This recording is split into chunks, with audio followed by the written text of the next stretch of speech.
Hey y'all, Bill the How-To Guy here. Feel free to subscribe at youtube.com/Bill the How-To Guy because Bill will show you how to. Hey y'all, Bill the How-To Guy here. I want to talk about how to buy a car. Now this could be a new car, a used car, but you're going to that car lot and you're dealing with a salesman. Now what you've got to understand, and there's a few basics, and I'll make this very easy to understand how to buy a car. So what you'll want to do first is go to sites such as AutoBuytel, AutoBuytel.com. They've got some good information on there. Also, if you're looking at specific models, KBB.com, the Kelley Blue Book. And then if you're trading in a vehicle, or you plan to trade in a vehicle when you buy this new car, you can go to KBB.com, enter the specifications of your vehicle, and it'll give you an estimated Blue Book value for your vehicle. So, armed with all of that information up front, go to the car lot and look around. And obviously you're going to be greeted very quickly by a salesman. Some of them are very high pressure. Some of them may seem that they're not pressuring you at all, that they're your friend, this, that, and the other. But the bottom line is that they're out for themselves to make money. So what you need to do is use a few strategies here. Now the first thing, salespeople today, car salesmen, they understand the internet's there. It's not like several years ago where the car salesmen weren't really aware of the internet and how knowledgeable buyers could be before they walked on the lot. So they know that. And they've got strategies now that work against you. So this is a strategy I found that works. And basically what I'll do, I'll go out to the car lot and I probably trade vehicles every 3 or 4 years. But when I go out there, I'll always look around. I'll look at the very loaded up vehicles first. You know, there's different, with any type vehicle, there's different trims. You can get the fancier ones that have the leather, you can get the ones with the automatic air conditioners, you can get the one with the TVs, the climate control, you name it, heated seats. The accessories go on, and that's where an affordable vehicle becomes not affordable or economical for most.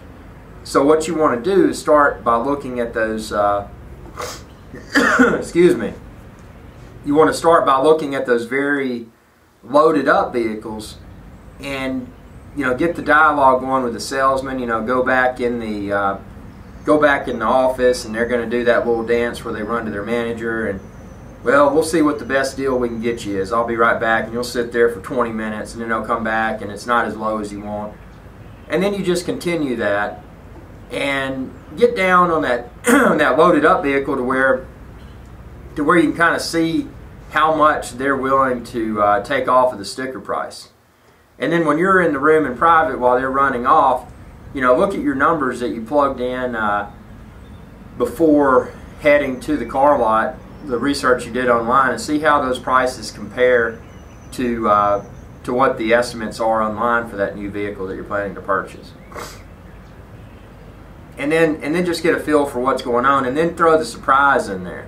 And the surprise is, and you knew all along, but they didn't, that you're not interested in all of the fancy add-ons. So you don't say that. What you say is, well, I just don't think we're getting anywhere with this price. We're too far apart. But how low can you go on? And you already had identified secretly, maybe you went out there on a weekend or something, but to yourself you had identified a lesser equipped model, and that's the one you want. But what you got to do to them is pitch it as, well, I really like this, but it's too much. Can you not come down anymore? Challenge them to come down more on the loaded up one, but then also challenge them to give you a really good price on the lesser equipped vehicle.